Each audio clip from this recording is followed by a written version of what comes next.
What's up, my YouTube friends? Welcome to the channel.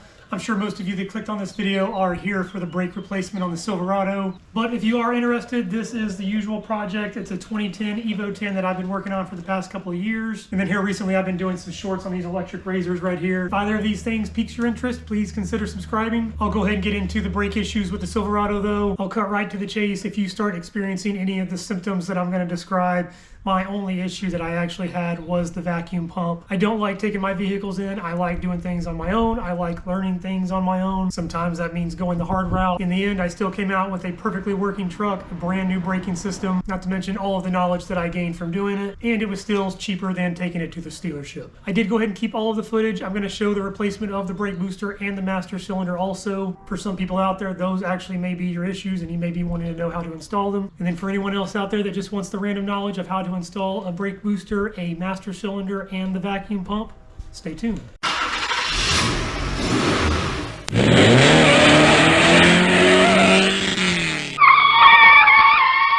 First thing before I start the truck, the very first thing that I noticed was there was a whistling noise. There was like a buzzing noise. I don't really know how to describe it. I was going down the highway, didn't really think anything of it, thought it was just the wind blowing. When I finally went to go tap my brakes, I basically felt nothing. It actually felt like the brakes didn't work at all. I realized if I gave it just a little bit of extra force and really pushed hard, it worked fine. Pulled over to the side of the road. I kind of got out, looked around, looked underneath. Nothing looked like it was out of the ordinary. For some reason, it's not popping up right now. The brakes are still not working, but for some reason, the alarm's not popping up, but it did say parking assist alarm. Did about 10 minutes of Google research. I went under the hood and looked, and it looks like the master cylinder is still good. There should be fluid gone out of there. It would have actually drained back into the brake booster from that seal leaking. It could also be the diaphragm that's inside of the brake booster itself. I did not order a new master cylinder with it. If I do end up needing one, I will get it. That is everything that I experienced when all of this happened. Like I said, you can still drive the truck. You just have to give it a whole lot more force on the brakes. So I am going to turn the truck around. I'm going to get the front end in the garage, get out of this rain here. And then I'll pop the hood and show you what's going on underneath there. There's the alarm. It says serviced, brake assist. Surprisingly, the noise has not come back yet. I don't hear it yet. Under the hood, if you don't know what you're looking at, here is the booster, and then here is the master cylinder. This is pretty much where the level was at before, so I don't think anything has changed. My understanding, if it's the master cylinder seal that fails, there will be fluid inside of the brake booster. Before I drain any of this brake fluid and disconnect any of these lines, I'm just going to go ahead and disconnect this nut down here. There's one over here on the other side. It's just two of them, and then this whole master cylinder assembly should just kind of pull out. It'll still be attached by the hard lines, but I'll just have it kind of hanging here. Two nuts are off. They do have some blue Loctite on them, it looks like. Trying to remove the brake booster, and then I realized that there is actually a little clip that's holding it on this side. There was not one on this side, but it's just on this side. It's where this bracket is holding this wiring harness right here. See that little silver circle where my finger is pointing? That has to come off first, and then this little bracket will slide off, and then I can pull the master cylinder out. Clip is out. I ended up having to cut this thing. I worked and worked and worked, tried to use my flathead, but it was not coming all the way out of there. Now this wiring harness bracket can come off of here. I did disconnect this wiring harness earlier. It's just one little clip holding that in. Get that out of the way. Disconnect this line right here. You just pull this little white tab back, you push it down, and then it should disconnect like that. That should allow me to push this master cylinder all the way to the side over here. Last thing to do up front is to remove the vacuum hose here. All it is this little ribbed or barbed fitting right there, and it goes inside that grommet. It does take quite a bit of force, but eventually it'll just pop right out of there. Now working our way to the inside. On the inside here, if you come underneath the glove compartment, here is the brake pedal that's sitting right here next to me. That rod that you see there is actually what goes into the brake booster, and there's this little clip right here holding it on. I'm not exactly sure how to get that thing off just yet. You can see that there's this covering right here. You just kind of have to pull it down and pull it out of the way, and it will reveal all four of the nuts that you need to take out. Sorry, the light's not super bright, but you can see one right there. You can see the one right above it. There's one more right underneath there, and then the one right above it right there. For this rod, I'm just going to use my 10mm socket to get this bolt out right here. Looks like they put some kind of green stuff on there. I don't know if that's like Loctite or not. Bolt is actually completely out of there. It's just sitting inside of that clip, so I'm really hoping that I can just stick a flathead up in here and just pop this thing off of there. That actually wasn't too bad. I just stopped filming because I wanted to take my time. If you just make sure that you put your screwdriver on the back side where this little rounded part is, just pry from there and this thing will just pop right out of there. Felt like this top bolt was going to be the hardest. I was able to reach it with just a deep socket. It's a 15mm deep socket. I was able to use it with just 2 wobble extensions. I've already loosened up all the other 3. I was able to reach all the nuts with this little setup. All 4 nuts are out. Really was not that bad at all. The only thing holding the brake booster in still is that rod. I just need to slide it off of that post there and just be able to reach up here and grab it and just push it off to the side just like that. And that whole assembly should pull out of there.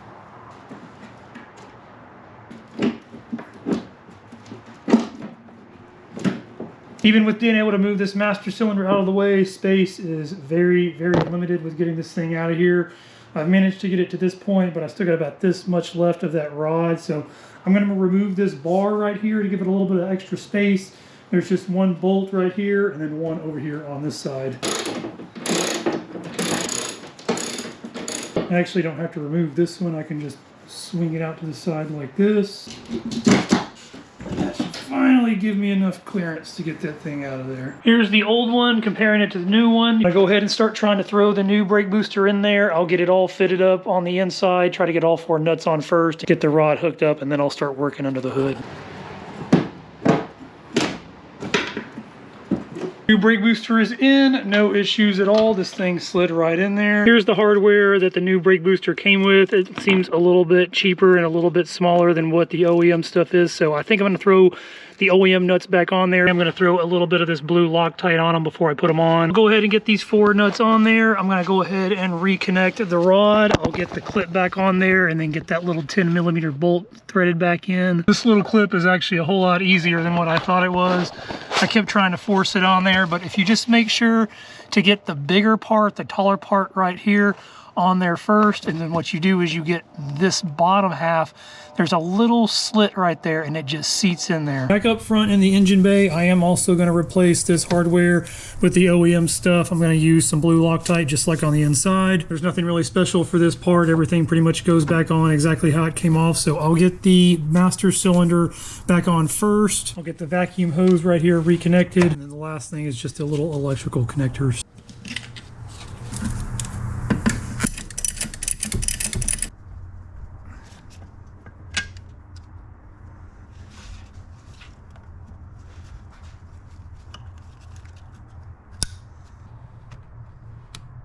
Master cylinder is completely reconnected. Everything should be back together. Everything is ready to go. So I'm going to crank the truck up and see what happens. Well, nothing seems to be fixed. It still seems to be doing what it was doing before. Very unfortunate, but the new brake booster did not fix my issue. Dug a little bit more, did a little bit more research, and I think that the issue is actually in the master cylinder. To me, when I was pressing on the pedal, it just felt like I had no assist and that I was pushing a whole lot harder than what I had to. That's why I assumed it was just the brake booster. I also, for some reason, thought that if the master cylinder fails, you will see brake fluid leaking from somewhere, and that's sometimes not the case. There can be internal failures. So I did order a new one. It actually came in today. It's been a couple of days since I installed the brake booster. I'm gonna make this part quick. I'm not gonna film anything because you've already seen me take the master cylinder off once. Once I get the old one off, I will put the new one on and then I can start bleeding the brakes. I've got the 2 nuts taken off down here. I've got both wiring harnesses disconnected, so pretty much everything's ready to go to take the master cylinder off. Before I can pull this thing out of here, I've got to remove the 2 lines.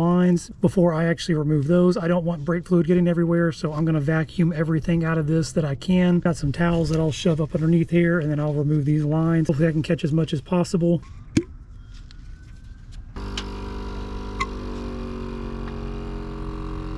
Really should be using one of the line wrenches, but I don't have one, so this is what I'm going to make do with. Those line wrenches, they just help to keep the edges from rounding off. Once the lines are fully disconnected, they should come all the way out of there. And the master cylinder, I should be able to just slide right on out. Here's the old one. Nothing really looks out of place. Everything looks pretty much exactly like the new one here. Hopefully it is just an internal error. I hope that this is not just something else that's going to be replaced and not fix the issue. Guess we'll find out once we get the new one back on. So I'll get this one all reconnected. Everything goes back on just like the old one came off. And the last thing that I'll have to do is just bleed the brakes.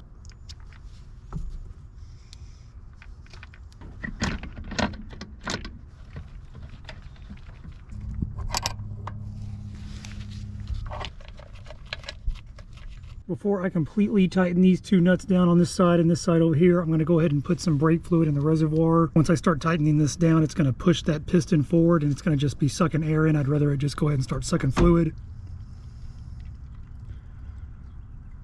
can go ahead and fill it above that max line. It's going to suck it all down anyway once you bleed the brakes. And put a cap back on, and then I'm going to tighten down these nuts. Everything is fully bolted back up. I've got brake fluid in the reservoir. I'm going to try to just go see what they feel like inside the truck. I finally have pedal pressure. It's not just immediately hard as soon as I touch it, not to mention it's not all the way to the floor now. For bleeding the brakes, I use the two-person method, so one person inside of the vehicle in here.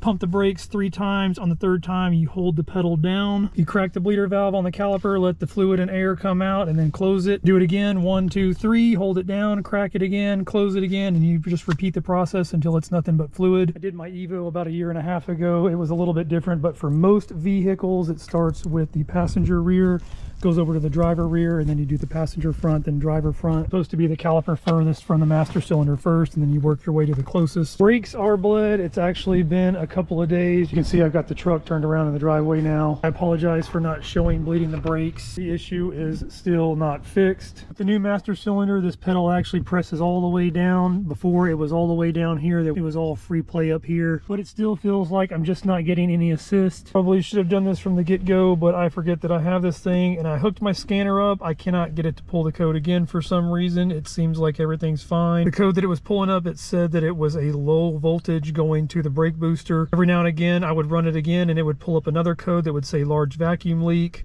I feel like a very large leak you'd be able to hear, but I cannot hear anything from the engine bay. Done quite a bit of research on the internet, as always. It sucks to replace 2 things already. Learning is kind of part of the process. Overall, I'll still save money from taking it somewhere or taking it to the dealership. Let me show you what I have determined that it is. Aside from changing the oil on this truck, I'm not very familiar with this engine bay. Just assume that this vacuum line going to the brake booster tied into the engine somewhere, and that's where it was pulling its vacuum from. That is not the case. This thing actually runs off of a vacuum pump down here. Really wish I would have tried pulling up that code first, because every single thing that pops up, it pops up with that pump going bad. They even said that GM at one point had a recall. This thing may still be under it, but I'm not going to take it in. New pump is already ordered. It's on its way. It should be delivered today, so I'm going to go ahead and start working on taking the old one out. This last piece works, I'll pretty much have a brand new brake system up front. First thing that I'm going to take off up front is just remove this heat shielding, and then should be able to just pry this little red tab back, and then that line will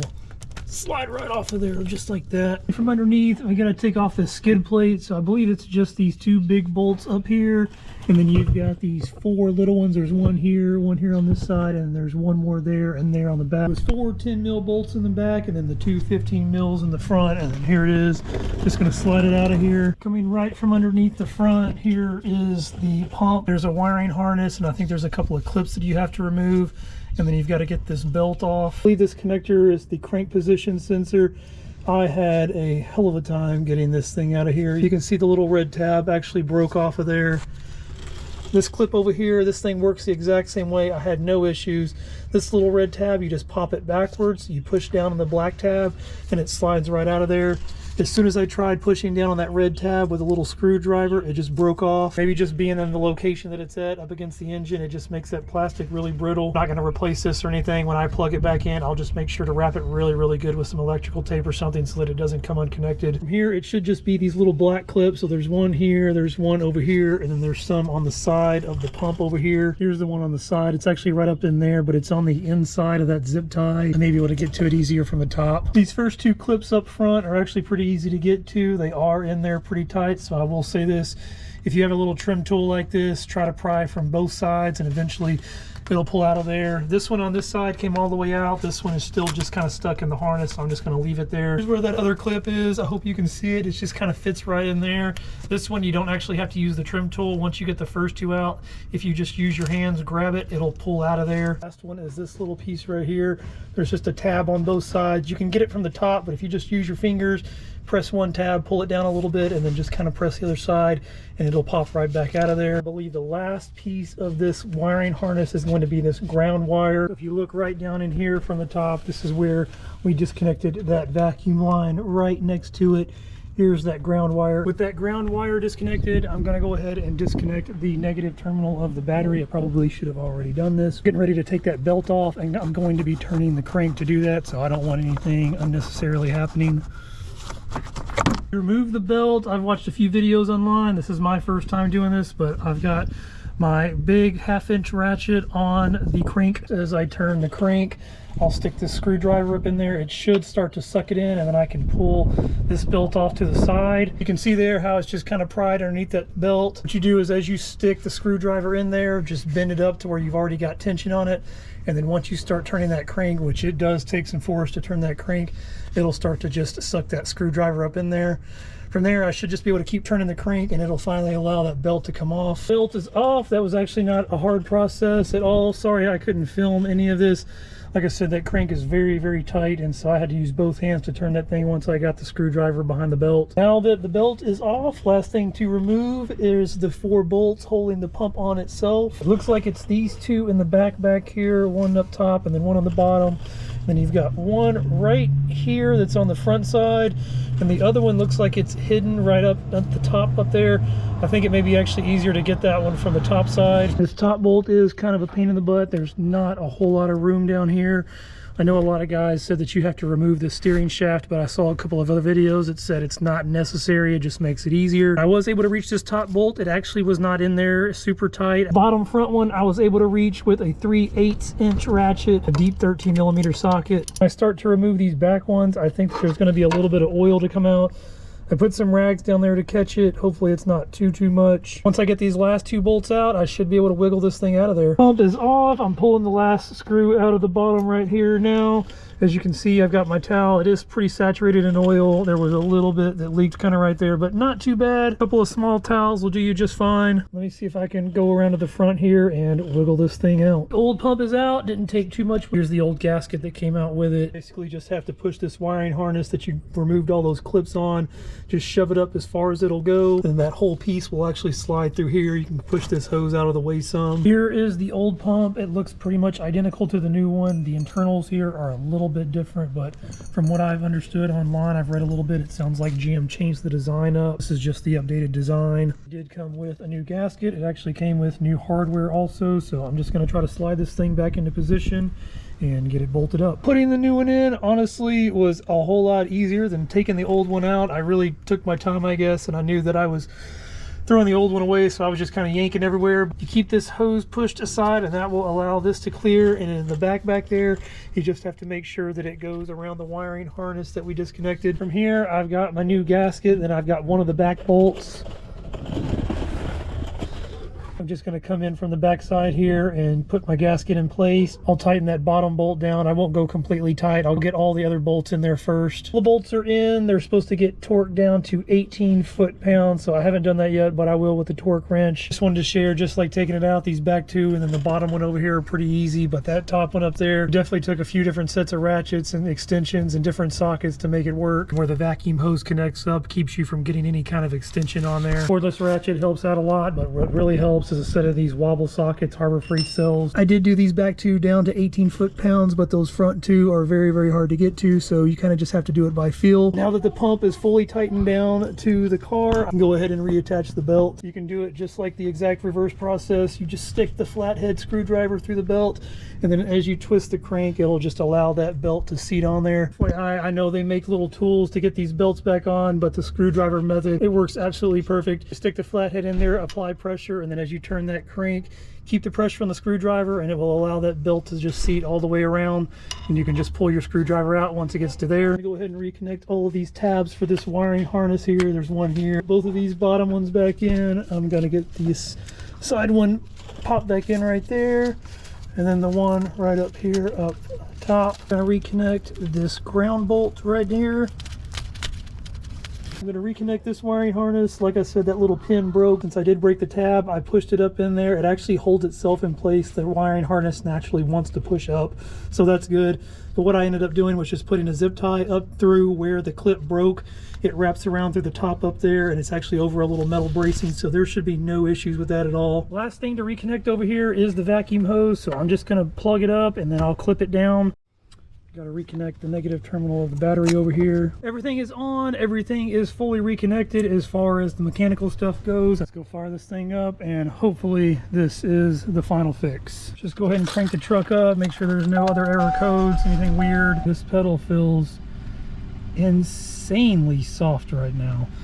Please, please, please, I am hoping that that is the assist that I was waiting for. Feeling good so far. I'm just going to back off of those little blocks that I was on. Well, my friends, I am very, very, very happy to say that I have finally fixed the issue. It feels absolutely amazing. I mean, I'm barely pressing on the pedal. The truck's on a hill. It's at a complete stop. When I let go, it comes back. I just barely got to press on it, and it applies perfect pressure. There it is. Like I said, the vacuum pump was the issue. The brakes feel absolutely amazing now. After replacing the brake booster and the master cylinder, it was such a relief to finally have my brakes back. As I said in the intro, I could have taken it somewhere, had it replaced, had it diagnosed, fixed, everything. But to me, there is nothing more satisfying than hitting roadblock after roadblock after roadblock, and then to finally come out with the solution. There's just no better feeling. I really hope you guys enjoyed the video. If you learned something from it, if you liked it at all, please hit that like button, drop a comment below, let me know what you think about anything. If you care to see anything going on with the Evo or these scooters over here, definitely consider hitting that subscribe button, and I will catch you guys next time.